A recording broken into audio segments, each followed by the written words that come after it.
Hello' বন্ধু বান্ধৱীসকল, কেনে আছে আপোনালোক? হয়তো চবে ভালে আছে। আৰু এতিয়া খোজকাঢ়ি অলপ ভাগৰি পৰিছোঁ দেই। বহুত দূৰ হয়তো আমি 2-2.5 কিলোমিটাৰমান খোজকাঢ়িব লগা হ'ল। টাইমটো অলপ বেলেগ হ'ল, যিহেতু এতিয়া আমাৰ হিমন্ত মামা আহি পাইছে, সেইবাবে অলপ ভিৰবিলাকো বেছি হৈছে। তাতে গাড়ীবিলাক অলপ দূৰতে ৰখাই দিছে। তো অৱশেষত আমি আজি আহি পালোহি নাহৰকটীয়া 91 সংখ্যক শ্ৰীমন্ত শংকৰদেৱ অধিৱেশন, নাহৰকটীয়া ৰাঙলী পথাৰ। আৰু এয়া চাওক, এইখন গেট খুব সুন্দৰকৈ সজাই তুলিছে দেই, মজাকৈ বনাইছে, কিন্তু ভাল লাগিছে। আজি অধিৱেশনৰ তৃতীয়টো দিন আৰু আমি লাষ্ট দিনটোত আহিছোঁ। আগৰ কেইদিন সুবিধাৰ বিপক্ষে আহিব পৰা নাছিলোঁ, আৰু আজি লাষ্ট দিন বুলি আহিলোঁ। আৰু চাওকচোন, এইফালে ময়ূৰ চৰাই, শৰাই, জাপি, লগতে এয়া হৰিণা পহু আছে। এয়া বলক আৰু আমি আগলৈ যাওঁ এতিয়া। চাওক, গোটেই চাৰিওফালে মানুহ বিৰাজ কৰি আছে। সুন্দৰ, বহুত মানুহ হৈছে দেই, কিন্তু ভাল লাগিছে। চাওক, এইফালে ফ্লেট, সেইফালে ফ্লেট, অকল ফ্লেটে ফ্লেট ভৰি আছে, লগতে মানুহ।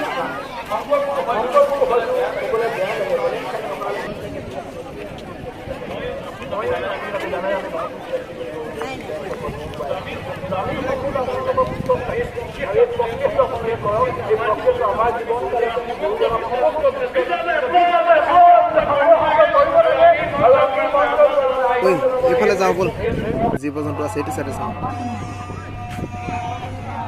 বাঘ, ভালুক, হাতী, গড় চব এমৰ পৰা। অসমৰ সকলো প্ৰজাতিৰ জীৱ জন্তু ইয়াত অংকন কৰি ৰাখিছে। আৰু লগতে এইফালে চাওক, জলহস্তী, সুন্দৰ। এইয়া এইফালে এলিফেণ্ট, হাতী বহুত মজাকৈ বনাইছে কিন্তু দেই, বঢ়িয়া। বনাইছে, ইয়াক বনাইছে সুজিত বৰা, জিতেন্দ্ৰ উপাখ্যান আৰু অভিনৱ। ধুনীয়াকৈ বনাইছে, কিন্তু তোমালোকে ভাল লাগিল, সুন্দৰ।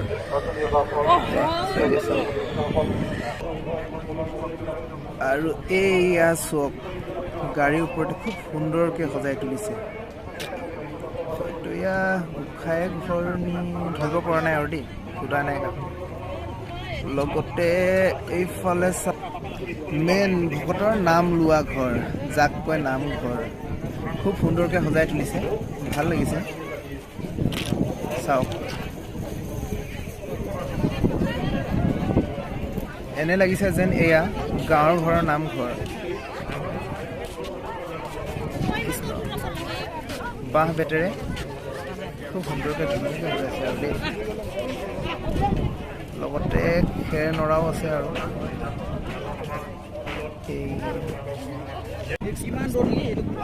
এইয়া আৰু হনুমান,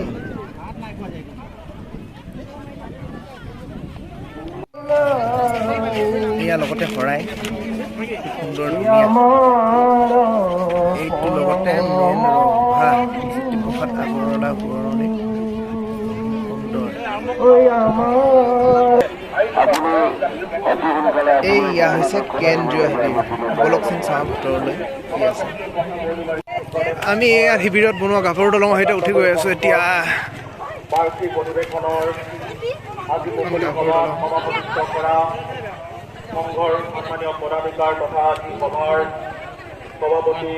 আৰু এইয়া চব সকলো চাইডে ধুনীয়াকে দেখি কিন্তু দেই, মজা।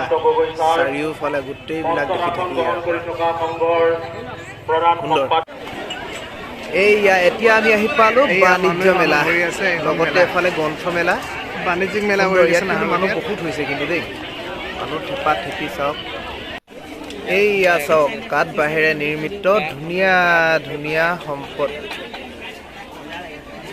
সকলোবোৰ বস্তু, জীৱ জন্তুৰ পৰা আদি কৰি সকলো বনাই ৰাখিছে ইয়াত।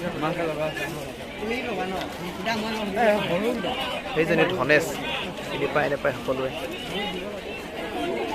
আৰু এইফালে আছে আপোনাৰ কাঁহৰ দোকান। আৰু এই ইয়াত এটা ভাল বস্তু আছে, আপোনালোকক ওচৰলৈ লৈ গৈছোঁ, মই দেখাইছোঁ আপোনালোকক। এইটো চাব, আধুনিক পৰ্যায়ৰ ঢেঁকী ইয়াক লৈ ফুৰিব পাৰি য'তে মন ততে নি পানী দিবও পাৰি ভাল কিন্তু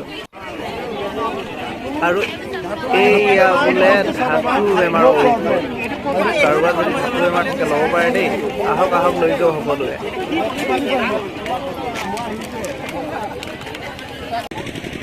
এইখন হৈছে ফুলৰ পুলি পোৱা নাৰ্চাৰী আৰু ইয়াত সকলো ধৰণৰ ফুল নামবিলাক প্ৰায় নাজানো খুব ধুনীয়া ধুনীয়া ফুল পুলি এইবিলাক চাওক আৰু বিহু আহি আছে সকলোৰে ঘৰৰ পৰা সুন্দৰকৈ সজাবলৈ লৈ যাব পাৰে এয়া বাইদেউ লাগি লৈ যাওক সকলোৱে ঘৰলৈ সজাব পাৰে ধুনীয়াকৈ সজাই দিছে যদি ছোৱালী বনাইছে আৰু সকলো অসমৰ ৰাজ্যৰ নাম দিয়া আছে আমাৰ ধৰ্মৰ অৱস্থাৰ দৃষ্টিৰে খাপ খোৱাকৈ ভাগৱতী ধৰ্ম প্ৰতিষ্ঠা কৰি মহাপুৰুষ শ্ৰীমন্ত শংকৰদেৱে ভিডিঅ'টো চাই কেনেকুৱা লাগে লাইক কমেণ্ট কৰিবলৈ নাপাহৰিব লাইক কমেণ্ট কৰিব যিমান পাৰে যিমান শ্বেয়াৰ কৰিব সকলো যদি চাই ভিডিঅ'টো